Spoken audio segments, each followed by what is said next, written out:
तो अगला क्वेश्चन है, दक्षिण भारत में कला साहित्य के विकास में कांची के पल्लवों के योगदान का मूल्यांकन कीजिए। ठीक है, कांची के पल्लवों का किस किस में योगदान करना है? कला और साहित्य में, कला में और साहित्य में। ठीक है, तो कला में कौन सी कलाएं आ जाएंगी आपकी? कला में आ जाएंगी आपकी स्थापत्य कला, मूर्ति कला, ठीक है, और चित्रकला जो भी हैं, और साहित्य में सारे साहित्य जितने भी उस टाइम पे प्रॉब्लम थे वो चीज़ें आ जाएंगी। ये क्वेश्चन कई लोगों को टफ लगा। टफ इसलिए लगा क्योंकि आप आर्ट एंड कल्चर में हो सकता है आपने इतनी स्टडी की नहीं हो, ठीक है, लेकिन आपके सिलेबस में है ये टॉपिक, तो हो सकता है कि पेपर में इस तरीके के क्वेश्चन आ जाएँ। बेसिकली ये क्वेश्चन दिया क्यों था? ये इसलिए था कि अगर आपको इस टाइप के क्वेश्चनों की अगर नॉलेज नहीं है तो आप इसको कैसे टैकल करो। तो एक दो को छोड़ के किसी भी स्टूडेंट्स ने ये क्वेश्चन किया ही नहीं, ठीक है, आपने मतलब छुआ ही नहीं, क्योंकि हो सकता है मेन पेपर में भी आपके पास कुछ ऐसा क्वेश्चन आ जाए कि जो आपको ना आता हो, जिसके बारे में आपको पता ना हो, लेकिन आपको करना तो है ना, तो उस चीज़ के लिए तैयार रहना है आपको। ठीक है, तो इसलिए वो क्वेश्चन दिया था कि आप इस चीज़ को कैसे लिखोगे। ठीक है, क्या कुछ उस राजवंश के बारे में कुछ पता है, कुछ आइडिया है आपको, छोटा मोटा आइडिया भी अगर रहता, थोड़ा बहुत भी लिखते, तो अगर 10 में से 2 नंबर 1 नंबर तो मिल ही जाएगा, है ना। लेकिन यहाँ पे हम देखेंगे इसको अच्छे से कैसे लिख सकते थे। ठीक है, तो इस क्वेश्चन को थोड़ा अच्छे से डिस्कशन कर लेते हैं। तो कला का मतलब है सारी कलाएँ। कौन कौन सी कलाएँ? स्थापत्य, ठीक है, स्थापत्य में उनका क्या योगदान था, चित्रकला में क्या योगदान उन्होंने दिया, ठीक है, मूर्ति कला में क्या योगदान दिया। फिलहाल ये कलाएँ। साहित्य की बात करें तो साहित्य उस टाइम पे कहाँ है? पल्लव कहाँ शासन कर रहे हैं? दक्षिण भारत में। तो दक्षिण भारत में उस टाइम कौन कौन से जो है साहित्य रचे जाने लगे होंगे, किस किस भाषा में? तो जो है एक तो संस्कृत साहित्य, संस्कृत साहित्य में उनका योगदान क्या था। तमिल साहित्य में क्या था?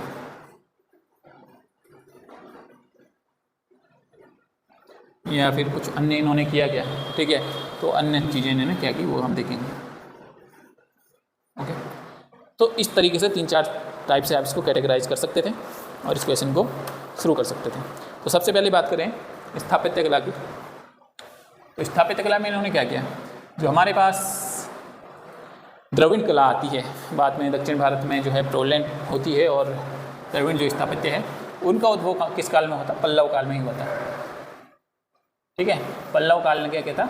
द्रविड़ स्थापत्य कला की, द्रविड़ स्थापत्य कला की नींव रखी थी, नींव रखी इन्होंने। ठीक है, द्रविड़ स्थापत्य कला की नींव रखी, और इसके कई मंदिर भी आपको मिलते हैं। कौन कौन से? जैसे ममल्लापुरम के मंदिर आपको मिलते हैं, रथ मंदिर। ठीक है, किसके हैं?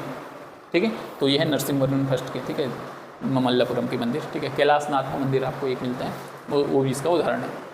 और स्थापत्य कला में इन्होंने क्या किया? कलाकारी जो है आप देखोगे, जो द्रविड़ कालीन जितने, ये पल्लव कालीन जितने भी मंदिर हैं उनमें ज़्यादा क्या क्या हैं, जो उनकी दीवारें हैं उनमें ज़्यादा चित्रित हैं वो, बिल्कुल। ठीक है, तो चित्रित दीवारों के मंदिर इन्होंने बनाए। तो स्थापत्य कला में इनका ये योगदान है। ठीक है, विभिन्न चरणों में मंदिरों का विकास भी इनके समय में हुआ था, तो उतना गहराई में जाते हुए हम क्या करेंगे, इतना मोटा मोटा सा चीज़ें लिखेंगे। ठीक है, बेसिकली जो मंदिर स्थापत्य है ना दक्षिण भारत का, उसका डेवलपमेंट पल्लवों ने ही किया था। जो चोल काल में तो क्या हुआ, चोल काल में जो द्रविड़ स्थापत्य कला शैली है वो अपने चरम पर पहुंच गई थी, लेकिन अलग अलग प्रकार के मंदिरों का जो है प्रयोग आप कह सकते हो वो किसने किया? पल्लवों ने ही किया। ठीक है, तो इसलिए एक क्वेश्चन आया था। चलो अब देखते हैं स्थापत्य कला के बारे में तो हमने बात कर ली। अब मूर्ति कला या फिर चित्रकला के बारे में बात करते हैं। तो मूर्ति कला की अगर बात करें तो जैसे नृत्य करते हुए गणेश की मूर्ति हमारे उत्तराखंड से ही मिलती है। ठीक है, तो यहाँ उस टाइम पे दक्षिण भारत में जो नृत्य करते हुए गणेश की मूर्तियाँ बनती थी वो दक्षिण भारत में बनती थी, तो ये इसकी एक खासियत है। ठीक है, उसके बाद शिव और विष्णु की भी मूर्तियाँ यहाँ पे मिलती हैं। ठीक है, तो ये भी एक इसकी खासियत थी। मूर्तियाँ मंदिर के सजावट के लिए वैसे बेसिकली यूज होती थी। ठीक है, और बहुत सारी चीज़ें और भी इसमें की जा सकती थी। तो चलो अब चित्रकला की बात करें। तो चित्रकला में क्या क्या मिलता है? चित्रकला वही मैंने बोला कि आपको क्या होता था, चित्रित दीवारें होती थी मंदिरों की। तो बेसिकली जो चित्रकला थी वो किस में यूज होती थी? मंदिरों में यूज होती थी। मंदिरों की जो दीवारें थी उनमें जो है चित्रकला यूज होती थी, चित्रित दीवारें होती थी। उसके बाद अगर बात करें संस्कृत और ये साहित्य की, तो साहित्य में जो है इन्होंने क्या किया? संस्कृत साहित्य को बल दिया, तमिल साहित्य को बल दिया, और अन्य में जैसे आप क्या क्या समझ सकते हो, जैसे धार्मिक ग्रंथ, या फिर शिलालेख, कोई भी जो है उनको भी इन्होंने लिखवाया था। शिलालेख या फिर ताम्रलेख जो भी हैं उस टाइप की चीज़ें इन्होंने कराई थी। तो इन्होंने क्या किया कि जो संस्कृत है ना, संस्कृत को बढ़ावा दिया था। संस्कृत को अपना राजभाषा ही घोषित कर दी थी इन लोगों ने, ये संस्कृत हमारी राजभाषा है। और संस्कृत राजभाषा घोषित करने के कारण साथ ही साथ इसमें कई रचनाएँ भी उस टाइम पे हुई हैं दक्षिण भारत में। एक दंडी थे, एक महान लेखक है, भी एक अदर नाम ध्यान नहीं आ रहे, ठीक है, वो भी जो है पल्लवों के शासनकाल के ही, एक दो नाम और हैं लेकिन मुझे अभी ध्यान नहीं आ रहे। तो वो इनके संस्कृत साहित्य और तमिल साहित्य के अंग थे, यानी कि साहित्यकार थे उनके दरबार में। बात करें तमिल साहित्य की, तो जो तमिल संगमम जो था ना, तमिल संघ, कौन सा संघ, अलावार और नैनार के जो संत थे तमिल और प्लस नैनार, ठीक है, अलवार और नैनार जो संत थे वो क्या करते थे, उनकी जो है बहस होती थी, धार्मिक बहस को क्या कहते हैं, शास्त्रार्थ, इस टाइप का। तो ये सारी चीज़ें जो हैं तमिल में वहाँ पे हुआ करती थी, और इसलिए जो है ये तमिल साहित्य का इसमें काफ़ी जो है उत्थान हुआ था इस काल में, क्योंकि यहाँ पे ये दोनों शास्त्रार्थ करते थे। अलावर कौन है, नैनार कौन है, शैव भक्त, और अलवार कौन है, विष्णु भक्त, ठीक है, वैष्णव और शैव, अलावर नैनार। तो ये चीज़ें थी यहाँ पे इस तरीके से। बाकी और क्या क्या विशेषताएँ इनकी रही, देखो फ्यूचर में बहुत ज़्यादा काम आते हैं जब दक्षिण भारत में यानी कि आंध्रा में हमारे विजयनगर साम्राज्य की स्थापना होती है। तो विजयनगर साम्राज्य का जितना भी साहित्य है और जितना उनका स्थापत्य है वो कॉपी है किससे, पल्लवों से, ठीक है। तो आप जब कंक्लूजन लिखोगे तो कंक्लूजन में आप लिख सकते हो कि जो विजयनगर साम्राज्य था उसने क्या किया, अपनी चीज़ों को जो है प्रेरणा स्रोत किसको बनाया, पल्लव कालीन स्थापत्य और साहित्य को। तो इस क्वेश्चन को आप ऐसे टैकल कर सकते थे। बाकी और भी इसमें बहुत सारी चीज़ें हैं गहराई से बताने के लिए, लेकिन मोटा मोटा जिस तरीके से आप इस क्वेश्चन को टैकल कर सकते वो मैंने आपको बता दिया। तो ये क्वेश्चन आई होप थोड़ा बहुत आपको इसकी अंडरस्टैंडिंग आई होगी और थोड़ा बहुत ये समझ आया होगा कि कैसे अगर कला और साहित्य के बारे में पूछेगा किसी भी डायनेस्टी की तो उसमें आपको क्या क्या चीज़ें लिखनी है, और अगर आप ये चीज़ इस तरीके से कैटेगराइज करोगे तो हो सकता है कि आपने कुछ पढ़ा हो उसके बारे में और आपको याद आ जाएगा, ठीक है। तो चलो अब अगला क्वेश्चन देखते हैं। पल्लवों का क्वेश्चन तो हो गया है। अगला क्वेश्चन बताता है वैदिक समाज और धर्म की मुख्य विशेषताएं क्या हैं। क्या आपको लगता है कि कुछ विशेषताएं अभी भी भारतीय समाज में प्रचलित हैं? तो वैदिक समाज की प्रमुख धार्मिक और सामाजिक विशेषताओं की बात कर रहा है, ठीक है। तो आपको क्या क्या चीज़ें मिलती हैं धार्मिक विशेषताओं में, क्या चीज़ें मिलती हैं सामाजिक विशेषताओं में। मैं यहाँ पे इंट्रो नहीं बताऊँगा, मैं बताऊँगा कि आप क्या क्या लिख सकते थे धार्मिक विशेषताओं में, क्या क्या लिख सकते थे सामाजिक विशेषताओं में। तो धार्मिक विशेषताएं क्या क्या थी, ओके। अगर बात करें धार्मिक विशेषताओं की तो धार्मिक विशेषताएं दो तीन प्रकार की थी। एक तो इस समय जो है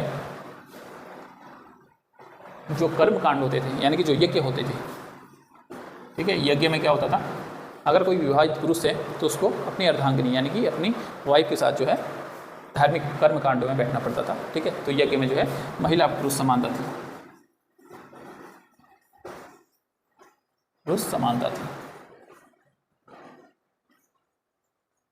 ठीक है। तो और धार्मिक विशेषताएं क्या थी, देखो धार्मिक विशेषताएं ये थी कि यज्ञ होते थे, यज्ञ यानी कि मंत्रोच्चारण वहाँ पे होते थे, मंत्रोच्चारण की संस्कृति थी यहाँ पे, ठीक है। और क्या धर्म में हो सकता है हमारे पास, धर्म में जो है हमारे पास और था यहाँ पे प्राकृतिक पूजा होती थी और कर्म कांडों का चलन था यहाँ पे। इसकी होती थी प्रकृति की पूजा और कर्म कांडों का चलन, ठीक है।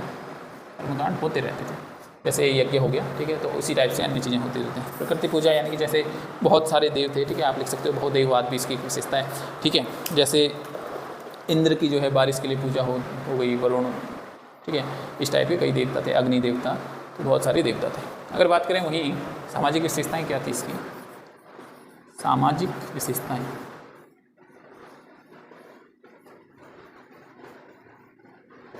तो सामाजिक विशेषताओं की अगर हम बात करते हैं तो इसकी सामाजिक विशेषताएं क्या आती है। एक तो यहाँ पे जो है लोकतंत्रात्मक व्यवस्था थी, लोकतंत्रात्मक व्यवस्था। ठीक है, शास्त्रार्थ में या फिर जो भी दरबारी चीज़ें थी हमारी, उन चीज़ों में क्या थी, स्त्री पुरुष समानता थी,